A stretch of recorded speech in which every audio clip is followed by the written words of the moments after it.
Show में शुरुआत में कहा था कि पीएफसी आरईसी ये दो ऐसे स्टॉक्स है जहां पे अच्छा मोमेंटम देखने मिल रहा है, तो ये एक्शन में क्यों है? मैक्वेरी की एक रिपोर्ट आई है, ये रिपोर्ट क्या कहती है ये जानने के लिए सीधे चलते हैं हमारे सहयोगी अंश भिलवार के पास। अंश, क्या कहती है मैक्वेरी की रिपोर्ट, इतनी तेजी क्यों है इन स्टॉक्स में?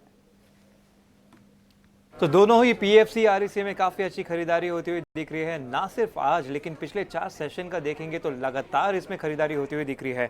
अगर आरईसी की बात करें तो पिछले 4 सेशन में आरईसी ने लगभग 15% का अप मूव दिया है, तो अगर पीएफसी की बात करें तो ये 10% बढ़ता हुआ नजर आया है। इसके साथ साथ यहाँ पे हमें मैक्वायरी की भी रिपोर्ट आती हुई नजर आई है और यहाँ पे हम देखें तो आरईसी पे आउट परफॉर्मेंस की रेटिंग दी है और लक्ष्य 700 रुपए प्रति शेयर का दिया है, तो पीएफसी पर भी आउट परफॉर्मेंस की रेटिंग दी है और यहाँ पे जो लक्ष्य है वो 660 रुपए का दिया है। तो लगभग दोनों ही स्टॉक्स में 65-70% का एक अपमूव एक्सपेक्ट यहाँ पे किया जा सकता है। अगर की ट्रिगर्स की बात करें तो रिपोर्ट में इन्होंने कुछ की ट्रिगर्स दिए थे, जैसे कि पीएसयू की जो सेंटिमेंट है, कंपनी ने बताया था जो रिसेंट करेक्शन हुआ है वो सेंटिमेंट खराब होने की वजह से हुआ है, ना कि फंडामेंटल्स की वजह से हुआ है। तो फंडामेंटल्स यहाँ पे काफ़ी स्ट्रॉन्ग अभी भी यहाँ पे रहते हुए नजर आ रहे हैं। साथ ही साथ उन्होंने ये भी बताया कि जो ग्रोथ और डिमांड है वहाँ पे जो चुनौतियाँ थी वो भी कहीं ना कहीं जाती हुई नजर आ रही, तो यहाँ पे भी एक अच्छा एक पॉजिटिव सेंटिमेंट बनता हुआ नजर आता है। साथ ही साथ पावर को लेकर जो डिमांड में फिर से वापस आने की संभावना है ये भी उन्होंने बताया, जो डिमांड अटका हुआ था वो भी काफ़ी रिवाइव होता हुआ नजर आ सकता है। आखिर में उन्होंने ये भी बताया था कि जो पिछली साइकिल थी वहाँ पे हमें ग्रोथ ज़्यादा नहीं दिखी थी, लेकिन इस बार का जो ग्रोथ है वो पिछले साइकिल से भी ज़्यादा बेहतर हो सकती है, जिसके वजह से एक अच्छी फॉरवर्ड लुकिंग यहाँ पे आउटलुक बनती हुई नजर आती है। इन सब के चलते हम देख रहे हैं कि स्टॉक्स में काफ़ी अच्छी तेज़ी बनती हुई दिख रही है।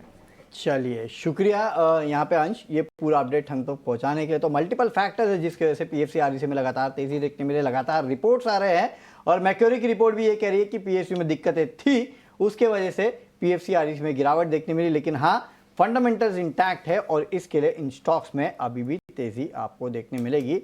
तो खरीदारी की राय आती हुई, और मेरे ख्याल से दूसरी या तीसरी ब्रोकरेज हाउस है जिसने लगातार यहाँ पे खरीदारी की राय दी है, तो अच्छे स्टॉक्स है और अच्छे चल भी रहे हैं ये स्टॉक, तो यहाँ पे आप रखिएगा। आरईसी पीएफसी का शेयर कैसा लगता है सर आपको? इन दोनों स्टॉक में क्या करना चाहिए आप बताइए। करेक्शन के बाद स्टॉक में रिवर्सल फॉर्मेशन हुआ है और उसके बाद ये 3-4 दिनों से ये स्टॉक ने बुलिश सेटअप दोनों ही स्टॉक में मेंटेन रखा हुआ है। अगर हम पीएफसी के बारे में देखते हैं तो 360 के आसपास उसका करेक्शन खत्म हुआ और उसके बाद स्टॉक ने बाउंस बैक किया। बट थोड़ा सा मैं अगर लार्जर टेक्सचर देखता हूँ तो अभी भी स्टॉक एक ट्रायंगल फॉर्मेशन में डेली सेटअप पे दिखा रहा है। मुझे लगता है ऊपरी लेवल पे थोड़ा सा संभल के चलना चाहिए। ऑन द हायर साइड एक रेजिस्टेंस लेवल रहेगा 410 415 का, और ऑन द फ्लिप साइड मुझे लगता है कि 390 380 एक सपोर्ट जोन रहेगा।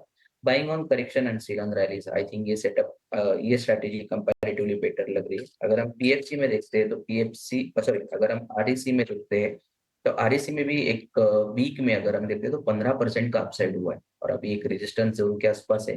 420 425 क्रूशियल रेजिस्टेंस जोन है। इसमें भी I think similar he strategy ज्यादा इफेक्टिव लग रही है। करेक्शंस अगर आते हैं तो जरूर ध्यान दिया जा सकता है। ऑन द लोअर साइड एक 400 का बेस है, 400 एंड 390 ये एक क्रूशियल सपोर्ट जोन का काम करेंगे आने वाले दिनों में। के चलिए, तो ये राय आती हुई आरईसी और पीएफसी पे अच्छी खासी तेजी पिछले कुछ दिनों में देखने